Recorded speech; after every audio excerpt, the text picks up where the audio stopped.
You take a bite of something much spicier than expected. Your mouth burns, your eyes water.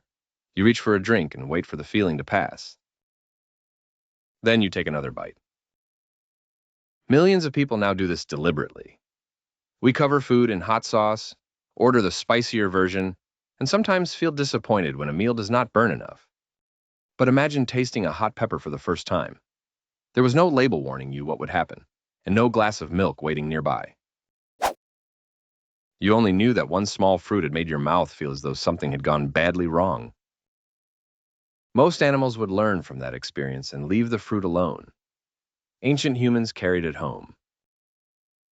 Years later, microscopic traces would still be hiding inside their cooking tools.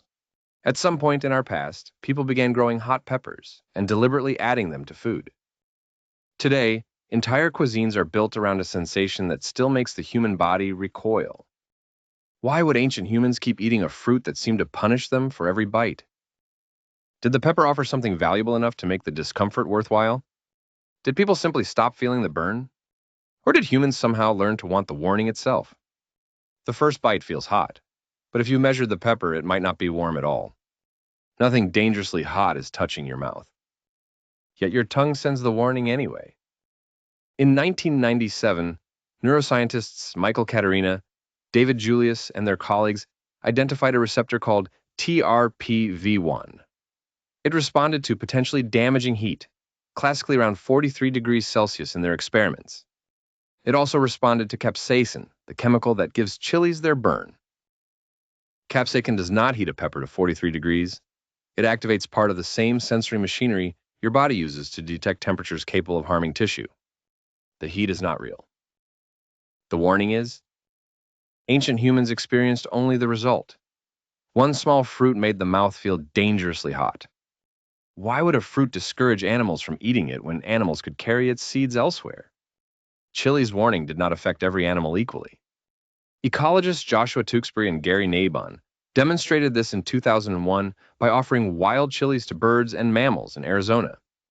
The birds ate both the spicy chilies and the chilies that did not burn. The mammals avoided the spicy ones.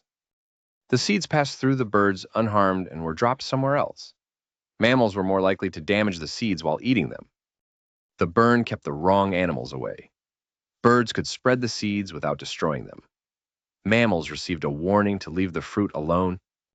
Humans felt the warning that birds could largely ignore, yet we planted the fruit and deliberately mixed it into food. So when did we begin carrying chilies anyway? And what could possibly survive from those ancient meals? Not the meal itself. Chili flesh decays, but plants can leave something smaller behind. In 2007, archaeologist Linda Perry and her colleagues reported finding microscopic chili starch at 7 sites across the Americas. The grains survived inside ancient pots and in the tiny grooves of grinding tools. The oldest evidence came from Loma Alta in southwestern Ecuador.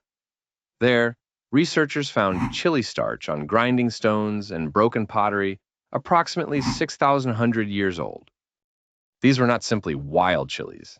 People had already begun growing them. They were grinding them, cooking with them, and combining them with other foods. At Agua Dulce in Panama, traces of chili appeared on the same ancient tool as maize and domesticated yam. The practice had also spread far beyond one settlement. Traces appeared from tropical lowlands to Huaynuna in Peru, approximately 3,600 meters above sea level. Humanity's first chili meal may have been much older. The second bite had become a recipe that made the next taste very different. Chili no longer had to be eaten as a fruit on its own. It could arrive in a small amount, ground into a meal built from familiar foods. The archaeological evidence cannot tell us whether this was how the preference began, but it reveals something the first painful bite cannot. Chili was now part of ordinary food. People could taste a little of the burn again and again without sitting down to eat a whole pepper. The mystery was no longer why someone tried chili once. It was why people kept adding it to meals before they enjoyed the burn. One proposed explanation is that chilies helped protect the food around them. In laboratory tests, some chemicals in chilies can slow or stop the growth of harmful microbes.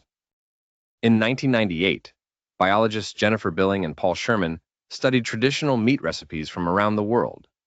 Recipes from hotter places tended to contain more spices. In laboratory tests, many of those spices could slow the growth of microbes that spoil food or make people sick.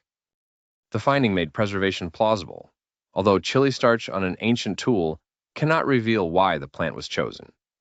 People would not have needed to enjoy the burn. If chili helped food last longer, cooks had a reason to keep adding small amounts anyway. Each meal gave people another chance to feel the burn and learn that nothing bad happened afterward. Preservation may explain why chilies were useful.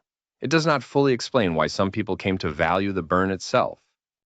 Modern eaters sometimes seek hotter peppers and add more sauce precisely because they want a stronger sensation. Had experienced eaters simply stopped feeling it?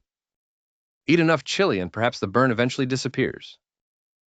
But when psychologists Paul Rosen and Deborah Schiller investigated chili preference in Mexico and the United States in 1980, experienced chili eaters still detected the irritation. They had not simply lost the ability to feel it. The researchers found that people could learn to like chili gradually. They began with small amounts in familiar meals. Over time, the meals became hotter. Rosen later called this benign masochism, enjoying an unpleasant feeling when you know it cannot hurt you. Your body sounds the alarm, but you know you are safe. Many participants wanted the chili to burn almost as much as they could stand, but not more. They wanted the alarm to feel strong while still knowing they were safe. We cannot know whether ancient eaters experienced the same process, but the research shows that repeated safe experiences can make people less likely to reject chili. That may explain how chili went from ancient cooking tools to meals people actually wanted. The earliest cooks did not have to enjoy the burn. Chili only had to be useful or interesting, enough for them to keep adding a little to familiar meals. At first, people may have put up with the burn for another reason. After enough safe meals, the burn itself could become something they wanted. But how could that preference survive across generations? Rosen and Schiller found another clue while studying a Mexican village for their 1980 research. Children did not begin by eating food as hot as the adults did. Around 3 to 5 years old, they were introduced to small amounts of chili in familiar foods. Gradually, their food became spicier. By approximately 5 or 6, many children began seasoning food for themselves. Chili was simply part of the meal. Children tasted the burn in familiar food while everyone around them ate it as if nothing unusual was happening. The preference was learned, but not taught like a rule. Parents served the meals they already knew. Their children grew up eating them and later served the same kinds of meals to their own children. No one had to explain why the first person returned to chili. Birds spread chilies without sharing our warning. Humans spread them while continuing to feel it. The first bite of a hot pepper delivers a warning that is difficult to misunderstand. Do not eat this. It still burns the modern mouth, bringing tears and the urge to pull away. We may never know what persuaded the earliest eaters to return. Chili may have been useful, interesting, or simply mixed into food worth eating for other reasons. But once it entered ordinary meals, people could feel the burn again and again, and learn that nothing bad happened afterward. Their children grew up doing the same. The pepper never stopped warning us. It never learned to please the human mouth. Humans learned to find pleasure in the pepper. And every time we reach for more heat, the ancient alarm still fires.